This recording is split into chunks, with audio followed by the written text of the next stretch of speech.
Everyone, welcome back to my channel. আজ অনেক দিন পরই তোমাদের জন্য আরও একটা ভিডিও আনলাম। এটা কিন্তু ঠিক আগের ভিডিওর নেক্সট ডে, মানে আগের উইকের ভিডিওগুলোই তোমাদের আমি এই উইকে দিচ্ছি। চলো আর বকর না করে দেখা যাক আজকের দিনটাতে কি ঘটেছিল। সকাল থেকে আমি আমার রুটিন মাফিক কাজগুলো কিন্তু এগিয়ে রাখছিলাম, যে আমি করে রাখলে পরে আমারই সুবিধা, আমি একটু রেস্ট পাবো। আর তোমরা জানো আমার শাশুড়ি মাও এসছে, তো তাকেও সময় দিতে হচ্ছে আমার এক্সট্রা করে।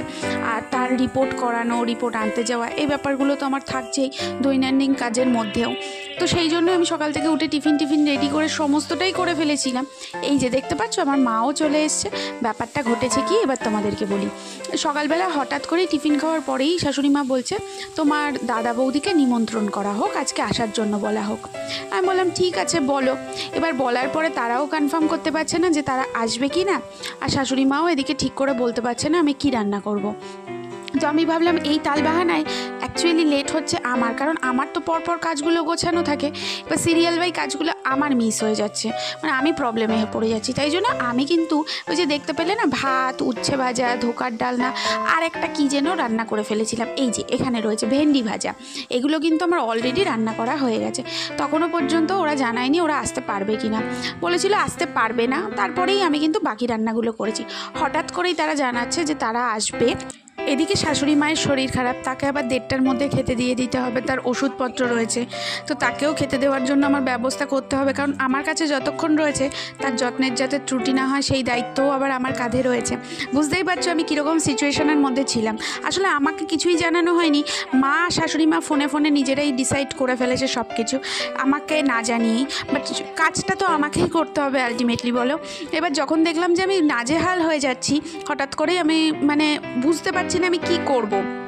সংসারে কাজ সারবো, মাকে 1:30টার মধ্যে খেতে দেবো, না আবার নতুন করে আমাকে রান্না করতে হবে। তখন আমি মাকে বললাম যে মা তোমরা যখন ডিসাইড করেই নিয়েছো তাহলে তুমি এসো রান্না করে দিয়ে যাও, মানে আমার মাকে। মা দত্তপুকুর থেকে একটু আগেই চলে এসেছিল, এসে রান্না বান্না সমস্ত কিছুই মা করেছে। রান্নার দিকটা পরবর্তীকালে যে রান্না হয়েছে, আজকে কি মেনু হয়েছে বলি। এই দেখতে পাচ্ছ চাটনিটা টকবক করে কীরকম ফুটছে। আজকে হয়েছিল ফ্রাইড রাইস, পনির হয়েছিল ক্যাপসিকাম দিয়ে, চাটনি, পাঁপড়, মিষ্টি ছিল। আর এখানে শাশুড়ি মাকে বলেছিলাম যে মা তোমরা খেতে দিয়ে দিও, আমার মাকেও বলেছিলাম, শাশুড়ি মাকেও বলেছিলাম যে তাহলে আমি খেয়ে দিয়ে একটু শুচ্ছি, তোমরা খেতে দিয়ে দিও, তাহলে আমার একটু সুবিধা হবে, কারণ আমার আবার 4টের সময় রিপোর্ট আনতে যাওয়ার কথা ছিল। তো ওরা কিছুতেই খেতে দেবে এই নিয়ে হাসাহাসি হচ্ছিল। তোমরা দেখতে পাচ্ছ আমি হাসছি, কিন্তু মনের মধ্যে আমার কিন্তু খুবই রাগ ছিল। কারণ কি বলো তো, আমাকে না জানিয়ে তোমরা ইনভিটেশন করছো, তোমরা মেনু সিলেক্ট করছো, তাহলে আমি কেন? কিন্তু আমার বাড়ি যেহেতু কেউ আসছে, তো আমার দায়িত্ব আমার সমস্ত কিছু দেখাশোনা করা, এই আর কি।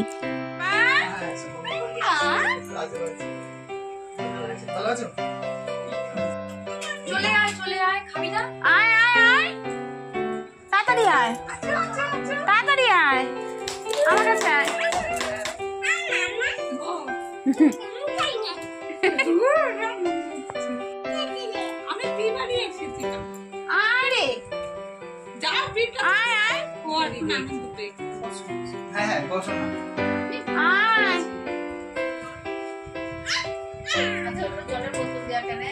ওখানে এমনি সময় জল দিই গরমকালে,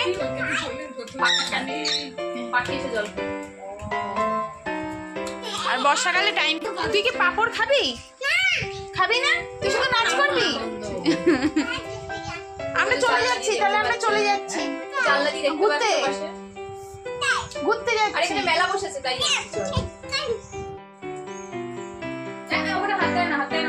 ওখানে একটা জোক আছে, একটা জোক।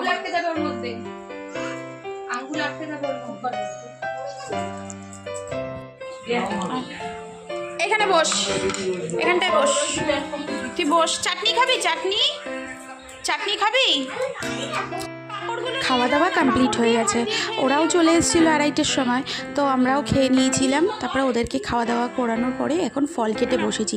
দাদা বৌদি দোকান থেকে এসছে, আর ওরাও হঠাৎ করে নিমন্ত্রণ পেয়ে ডিসাইড করতে পারিনি আসবে কি আসবে না, কারণ কাজকর্ম সব প্রত্যেকেরই থাকে, তো সমস্ত কিছু ভেবেচিন্তে ডিসাইড। আসল কথা কি বলো তো, আগে থেকে এখনকার দিনে অন্তত ইনভিটেশন না করলে ঠিকমতো ডিসাইড করা যায় না, কারণ সবারই একটা কাজের নিজস্ব রুটিন থাকে। এই আর কি। যাই হোক, সর্বপরিমোট দিনটা খুব ভালো কেটেছে সবাই একসাথে, কিন্তু ব্যাপারটা ঠিক আগে থেকে আমাকে জানালে পরে ব্যাপারটা আরও ভালো হতো।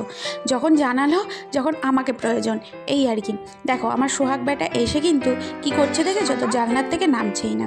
আর এখানে ওর যে কী ফোনের নেশা হয়েছে সেটাই আমি দেখছি। আর আজকে তোমাদেরকে দেখাবো আমি যে রেনকোটটা ওকে দিয়েছিলাম সেটা পরে ওকে ঠিক কতটা সুন্দর লাগছে। আর আগের দিন তোমরা দেখতেই পেয়েছো, ও কিন্তু আমার দেওয়া সেই গিফটটা, ওই যে তোমাদের দেখালাম না স্মার্ট যে বাচ্চাদের জন্য সেই ট্যাবের মতন রয়েছে, ওই যে লেখা যায় যেগুলো থেকে, ওগুলোতে কিন্তু ও বেশ লিখছে, কারণ ওর তো হাতে খড়ি হয়নি, তাই ও ঠিক মতো অক্ষর লিখতে পারে না, তবে ও কিন্তু মানে লেখার চেষ্টা করে, এই আর কি। মানে আসলে বইয়ের মধ্যে হয়তো দেখে সেরকম চেষ্টা করে, কিন্তু হাতের ভাঁজটা তো ঠিক ওরকম আসে না। আর এখানে দেখো আমি ফোনটা ওর থেকে কেড়ে নিয়েছি, আমি যে গল্প করো আমার সাথে। এখন এত যদি ফোনের নেশা হয়ে যায় না, পরবর্তীকালে ফোন ছাড়া ও কিছুই চিনবে না। আর আজকে আমার সোহাগ বেটা পিপি বাড়িতে অনেক দিন পরে এসে খুব খুশি। মাঝে একদিন এসেছিল ওর আধার কার্ডের বিষয়ে, তখন এসেছিল ওই পটি করতে, খুব পটি পেয়ে গেছিল, পিপি পিপি পটি করব। বাচ্চাদের এই স্মৃতিগুলোই অনেক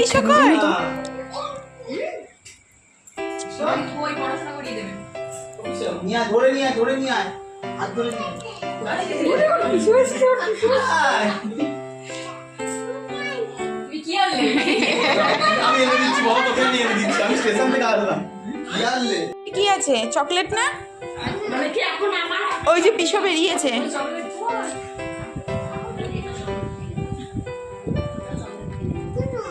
হেলমেট পাওয়া যায় না, ওর কাপড়ের পাওয়া যায়।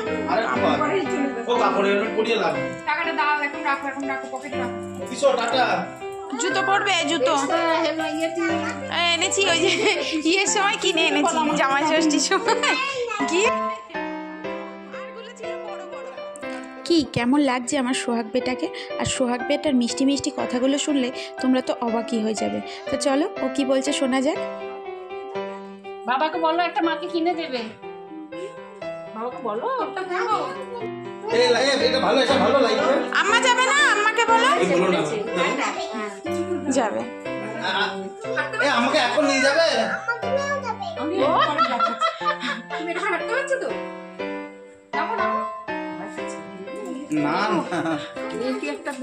হ্যাঁ দিয়ে দাও, দুটোই দিয়ে দাও। ও চাইছে, হ্যাঁ ও ছোট ছেলে, ওই যে ইয়ের পকেট আছে তো। এখন সোহাগ বেটার প্রত্যেকটা জিনিসে এটা কি, ওটা কেন, এটা কিভাবে হলো, এই ধরনের প্রশ্ন। তোমরা তো এর আগেও শুনেছো পিসোকে কোথা থেকে পেলে, পিসো কোথায়, কেন গেছে, এই ধরনের। তো বেশ কিন্তু আজকের দিনটা কাটলো বিশেষ করে সোহাগের জন্যই। আসলে বাড়িতে ছোট মানুষ থাকলে যেটা হয়। আর সোহাগের সবচেয়ে পছন্দের জায়গা হচ্ছে আমার ঘরে এসে আমার বসার জায়গাটা, কারণ ওখানে সব চকলেটস থাকে, পুতুলগুলো সাজানো থাকে। তোমরা জানোই আমার সামনেই ফ্রন্টে আর কি, সোফার সামনে যেই পুতুলগুলো সাজানো থাকে ওগুলোও ধরতে পারে, দেখতে পারে। যাই হোক, এভাবেই সন্ধেবেলায় ওরা চলে গেল 6টার দিকে। তারপরে মায়েদেরকে টিফিন বানিয়ে দিলাম। এই যে চা বানিয়েছি, মুড়ি চানাচুর, পাঁপড় ভেজেছি। আজকের ভিডিওটা জানি না তোমাদের কাছে কতটা মজাদার লেগেছে, তবে এই চা খেতে খেতে পরের দিন যে কোথায় যাব সেটা ডিসাইড করে ফেলার পরের দিনের ভিডিওটা দেখতে কিন্তু তোমাদের বেশ মজাদার লাগবে। তাই পরের দিনের ভিডিওটা দেখতে আমার চ্যানেলটাকে অবশ্যই সাবস্ক্রাইব করে রেখো। দুই মাকে নিয়ে আমি ঠিক কোথায় গেলাম। আজকের মতো টাটা।